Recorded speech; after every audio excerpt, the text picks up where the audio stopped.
Hello दोस्तों, कैसे हो आप सब। उम्मीद है यार आप सब बहुत अच्छे होंगे। तो दोस्तों आज की इस वीडियो के अंदर हम आपसे बात करेंगे इंटरव्यू प्रोसेस के बारे में। बेसिकली अगर आप फ्रेशर है तो ये वीडियो आप सभी के लिए बहुत ज़्यादा हेल्पफुल रहेगा, लेकिन अगर आपके पास एक्सपीरियंस भी है लेकिन आपको इंटरव्यू प्रोसेस के बारे में जानना है, क्योंकि सभी बीपीओज में अलग अलग प्रोसेस होते हैं, आपको उतना ज़्यादा नॉलेज नहीं है, तो ये वीडियो को ज़रूर से देखिए ताकि आपको एक रफली आइडिया हो जाएगा कि किस तरह से इंटरव्यू प्रोसेस से होकर गुजरना पड़ता है अगर आप बीपीओ में इंटरव्यू देने के लिए जाते हैं। तो यहाँ पे हम सभी बीपीओज को कवर करेंगे, लाइक छोटे से छोटे बीपीओ से लेकर बड़े से बड़े बीपीओज को कवर करेंगे, ताकि आप कोई भी बीपीओज में इंटरव्यू देने के लिए जाओ तो आप उस इंटरव्यू को क्रैक कर पाओ। तो चलिए शुरू करते हैं। शुरू करने से पहले क्या आपसे एक छोटा सा रिक्वेस्ट करना चाहूँगा, अगर अभी तक आपने हमारे इस चैनल को सब्सक्राइब नहीं किया है तो वीडियो के नीचे लाल कलर के सब्सक्राइब बटन को दबाकर सब्सक्राइब कर लीजिएगा, ताकि कोई भी वीडियोज़ के नोटिफिकेशन को आप मिस ना करो। तो गाइज़ मैं आपको बताना चाहूँगा कि किसी भी बीपीओज़ में अगर आप इंटरव्यू देने के लिए जाते हैं तो आपको वेरियस प्रोसेस से होकर गुजरना पड़ता है। देखिए, कोई भी बीपीओज़ में आप जाइए उसमें कुछ कॉमन प्रोसेस होते हैं, जैसे कि पहला जो इंटरव्यू राउंड होता है वो एचआर राउंड होता है। एचआर राउंड जब भी आप देने के लिए जाएंगे तो वहाँ पे कुछ ज़्यादा सवाल आपको नहीं पूछा जाएगा, कुछ ऐसा सवाल नहीं पूछा जाएगा जिसका जवाब आपको नहीं पता है। बेसिकली वहाँ पे आपको चेक किया जाता है कि आपका कम्युनिकेशन स्किल कितना अच्छा है, आप बोलते कितने अच्छे तरीके से। अगर आप अच्छे तरीके से बोलते हैं तो एचआर राउंड में आपको सिलेक्शन होने से कोई भी नहीं रोक सकता है। आपको कॉन्फिडेंटली बोलना है और वहाँ पे एक कॉमन क्वेश्चन जो होता है वो सभी के लिए होता है, tell me about yourself. आपको खुद के बारे में बताना होता है। अगर आप हिंदी प्रोसेस के लिए जा रहे हैं तो आपको हिंदी में पूछा जाता है, आप इंग्लिश प्रोसेस के लिए जा रहे हैं तो इंग्लिश में पूछा जाता है। वो डिपेंड करता है कि आप किस प्रोसेस के लिए जा रहे हैं, मतलब किस भाषा के प्रोसेस के लिए जा रहे हैं। तो फिर भी अगर आपको हिंदी में भी पूछा जा रहा है, कई बार होता है कि हिंदी प्रोसेस के लिए भी जा रहे हो तो भी आपको इंग्लिश में पूछा जाता है, क्योंकि इंग्लिश आपको थोड़ा बहुत तो आना ही चाहिए, क्योंकि अगर आप बीपीओ में काम करने के लिए जा रहे हैं तो आपको वहाँ पे थोड़ा बहुत इंग्लिश का ज़रूरत पड़ता ही। जैसे कि सिस्टम में जो चीज़ें लिखी हुई रहती है वो इंग्लिश में रहती है, आपको पढ़ना पड़ेगा। कोई बार जो है आपको कम्युनिकेट भी इंग्लिश से करना पड़ता है। तो इन सभी चीज़ों में आपको थोड़ा सा ध्यान रखना है कि कुछ चीज़ें आपको इंग्लिश में आना चाहिए अगर आप हिंदी प्रोसेस या बेंगली प्रोसेस के लिए भी जा रहे हो। तो अगर आप इंग्लिश के लिए जा रहे हो तभी तो आपको इंग्लिश आएगा ही।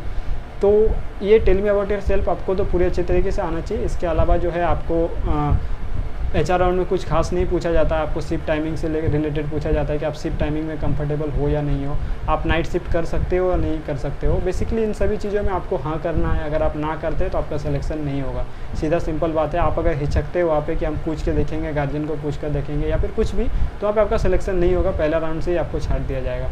इसके बाद जो है कई बीपीओ में आपका टाइपिंग टेस्ट होता है, कोई बीपीओ में टाइपिंग टेस्ट नहीं होता है। बेसिकली टाइपिंग टेस्ट जो है बड़े बड़े बीपीओज में होता ही है।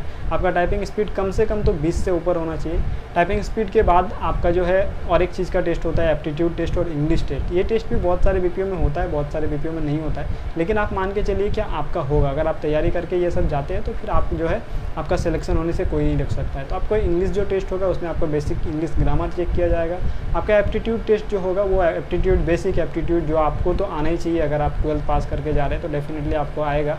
आप थोड़ा सा उस पर ध्यान दीजिएगा तो आपका सारा चीज़ हो जाएगा। कुछ ऐसा क्वेश्चन नहीं रहता है कि आपको नहीं आएगा या फिर आप नहीं कर सकते हैं, क्योंकि मैंने वो सारा एप्टीट्यूड का क्वेश्चन देखा है। अगर आप ध्यान से करते हैं तो आपको 10 में 10 क्वेश्चन आता है, तो 10 में 10 आप नंबर ला सकते हो, उसमें कोई दिक्कत नहीं है। तो एप्टीट्यूड टेस्ट, इंग्लिश टेस्ट और साथ ही साथ आपका जो है टाइपिंग स्पीड मैंने बता दिया। अगर आप वॉइस के लिए जा रहे हैं तो आपका 20 से ऊपर होना चाहिए। अगर आप नॉन वॉइस के लिए जा रहे हैं तो ध्यान रखिएगा आपका 25 से ऊपर, करीब 30 तो होना चाहिए। अगर आप 30 से ऊपर टाइप करते हैं तो बहुत अच्छी बात है। अगर 30 से नीचे है तो करीब 30 होना चाहिए, तभी आप नॉन वॉइस के लिए जा सकते हैं। अदरवाइज आप नॉन वॉइस के लिए नहीं जा सकते। इसके बाद जो है आपका मैनेजर राउंड होता है। देखिए, मैनेजर राउंड जो होता है उसमें आपको थोड़ा सा जो है कॉन्सेप्चुअल क्वेश्चन पूछा जा सकता है, जैसे कि आप जिस प्रोसेस के लिए जा रहे हैं। मान के चलिए आप फ्लिपकार्ट प्रोसेस के लिए जा रहे हैं तो आपको फ्लिपकार्ट के बारे में नॉलेज होना चाहिए। आप अमेज़ॉन प्रोसेस के लिए जा रहे हैं तो आपको अमेज़ॉन के बारे में नॉलेज होना चाहिए। आप जियो प्रोसेस के लिए आप जा रहे हैं तो जियो के बारे में नॉलेज होना चाहिए, उस फील्ड के बारे में नॉलेज होना चाहिए। जैसे कि अमेज़ॉन क्या है, जैसे अमेज़ॉन एक e commerce company, e commerce क्या है। तो बेसिकली इस तरह का क्वेश्चन जो है आपको तैयार करके जाना है। किसी भी इंटरव्यू में जा रहे हैं तो आपको जिस प्रोसेस के लिए इंटरव्यू देने के लिए जा रहे हैं उस प्रोसेस के बारे में थोड़ा सा जानकारी होना चाहिए। मैनेजर राउंड में भी आपको ये सारे सवाल ही पूछे जाते हैं। कुछ ऐसा सवाल नहीं पूछा जाता है कि आपका वहाँ पे आपको बोलने ना आए या फिर आपको उसके बारे में पता नहीं होता है। बेसिकली आपको थोड़ा सा रिसर्च करने के जाना है।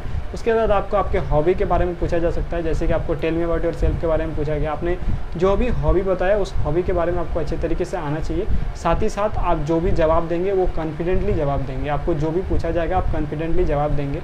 और अगर आपने कभी कोई कंपनी में काम किया है, पिछला कोई कंपनी में काम किया है, तो ये ज़रूर पूछा जाएगा कि आपने पिछला कंपनी क्यों छोड़ा। तो इसका आपके पास प्रॉपर जवाब होना चाहिए। तो ये जवाब जो है आप ध्यान से सोच के जाइएगा, ताकि आपको जो है कोई प्रॉब्लम ना हो। ऐसा नहीं कि आप कुछ ऐसा बात बोल दिए कि वहाँ पे सैलरी कम मिलता था या फिर वहाँ पे जो है बॉस से झगड़ा हो गया, तो ये सारे बातें आपको नहीं बोलना है। अगर ऐसा लगता है कि आपका 2-3 महीना का एक्सपीरियंस है या 4 महीना 5 महीना का एक्सपीरियंस है, तो आप बताइए मत कि आपका एक्सपीरियंस है, क्योंकि वो एक्सपीरियंस ऐसे भी वैलिड नहीं होता। 6 महीने से नीचे का एक्सपीरियंस कहीं भी वैलिड नहीं होता। अगर 6 महीने से ऊपर का है और कुछ ऐसा वैलिड रीज़न बताइए कि आपको वहाँ पे सिलेक्शन करने में उनको भी प्रॉब्लम ना हो, उनको भी कुछ ऐसा ना लगे कि ये जो बंदा है ये 2-3 महीने करने वाला है उसके बाद भाग जाएगा। क्योंकि कोई भी एचआर जो है या मैनेजर जो है ऐसे बंदों को सेलेक्ट नहीं करती है जो 2-3 महीने के लिए आता है।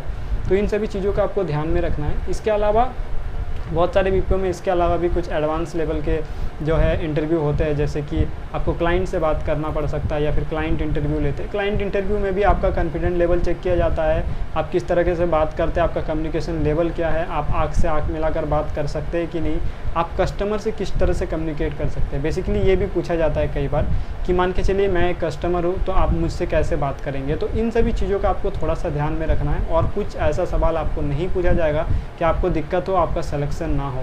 तो आप कभी भी इंटरव्यू देने के लिए जाइए तो आपको एकदम कॉन्फिडेंटली जाना है, वेल ड्रेस्ड होके जाना है। मतलब आपको ऐसा नहीं कि जीन्स टी शर्ट पहन के चले गए, आपको वेल ड्रेस्ड जाना है। वेल ड्रेस्ड होके जाएंगे तो फिर आपका जो कॉन्फिडेंस लेवल है ऑटोमेटिकली अच्छा रहेगा। साथ ही साथ आपको एचआर राउंड में कॉन्फिडेंटली बोलना है, टेल मी अबाउट योरसेल्फ आपको तैयार करके जाना है। आपने कभी पिछला कंपनी में काम किया है तो क्यों छोड़ा उस कंपनी को, उसके बारे में, और आप जिस प्रोसेस में इंटरव्यू देने के लिए जा रहे हैं उस प्रोसेस के बारे में थोड़ा सा नॉलेज लेके जाना है। और साथ ही साथ कॉन्फिडेंटली बोलना है आपको। जैसे कि आपको अगर ये पूछा जाता है कि आप शिफ्ट टाइम में कंफर्टेबल है या नहीं, तो आपको डेफिनेटली ये बोलना है कि शिफ्ट टाइम में आप कंफर्टेबल है, चाहे आप कंफर्टेबल हो या नहीं हो। अगर नहीं हो तो बाद में आप मना कर दीजिए, लेकिन उस समय आपको बोलना है अगर आपका सिलेक्शन होना है तो। इसके अलावा जो है आपको सैलरी के लिए पूछा जाएगा कि आप ये इतना सैलरी हम लोग दे सकते हैं, इस सैलरी में कंफर्टेबल है या नहीं है। अगर आप नहीं है तो आप बोल दीजिए नहीं है, क्योंकि वहाँ पे अगर आप नहीं है बोलते तो आपका सिलेक्शन नहीं होगा। अगर आप सेलेक्ट होना चाहते हैं आपको वहाँ पे जो है वो एक्सेप्ट करना ही पड़ेगा जो सैलरी उनके द्वारा बोला जाएगा, क्योंकि वो सैलरी बढ़ने वाली होती नहीं है। अब पहले से आपको पता चल जाएगा कि यहाँ पे इतना सैलरी मिलता है, उस हिसाब से ही आप इंटरव्यू देने के लिए जाइए। अदरवाइज़ अगर आप जाते हैं और आप मना कर देते हो फिर वहाँ पे आपका सिलेक्शन नहीं होगा। तो इन सारे सवालों का आपको जवाब देना पड़ सकता है। और इसके अलावा ऐसा कुछ सवाल नहीं पूछा जाता है कि आपको नहीं पता हो। जैसे कि बेसिक क्वेश्चन जो कुछ होते हैं, जैसे कि आप बीपीओ के बारे में क्या जानते हैं, आप यहाँ पे क्यों काम करना चाहते हैं, अगर मैं आपको काम दूँ तो आप किस तरीके से काम करेंगे, मैं आपको काम क्यों दूँ, इस तरह के सवाल को आपको जवाब ढूंढ कर जाना है। जैसे कि बीपीओ के बारे में आप क्या जानते हैं, तो आपको बीपीओ के बारे में क्या पता है। अगर कुछ नहीं पता है तो आप गूगल कर लीजिए। जैसे कि बीपीओ जो है एक आउटसोर्स कंपनी होती है जो दूसरे कंपनियों को सपोर्ट देती है। इस तरह के आप जवाब दे सकते हैं। इसके अलावा जो है आपको ये भी पूछा जा सकता है कि मैं आपको जॉब क्यों दूं, तो आप इसमें भी आप अपने तरीके से एक जवाब दीजिए। ऐसे नहीं कि मैं यहाँ पे काम करने आया हूँ इसलिए दे दीजिए, ऐसा जवाब आपको नहीं देना है। उसमें भी कुछ ऐसा बात बोलना है कि आगे वाले पर्सन को लगे कि हाँ ये जो बंदा है इसके अंदर कुछ है। तो इस तरीके से आपको जवाब देना है और कॉन्फिडेंटली जवाब देना है। तो उम्मीद करता हूँ आज का ये छोटा सा वीडियो आप सभी के लिए थोड़ा सा हेल्पफुल रहा होगा। अगर वीडियो हेल्पफुल रहा तो प्लीज़ इसे लाइक करें, शेयर करें अपने सारे दोस्तों के साथ, और इस तरह के इंटरेस्टिंग और लेटेस्ट वीडियो देखने के लिए हमारे चैनल को सब्सक्राइब करके रखें। धन्यवाद, आपका दिन शुभ।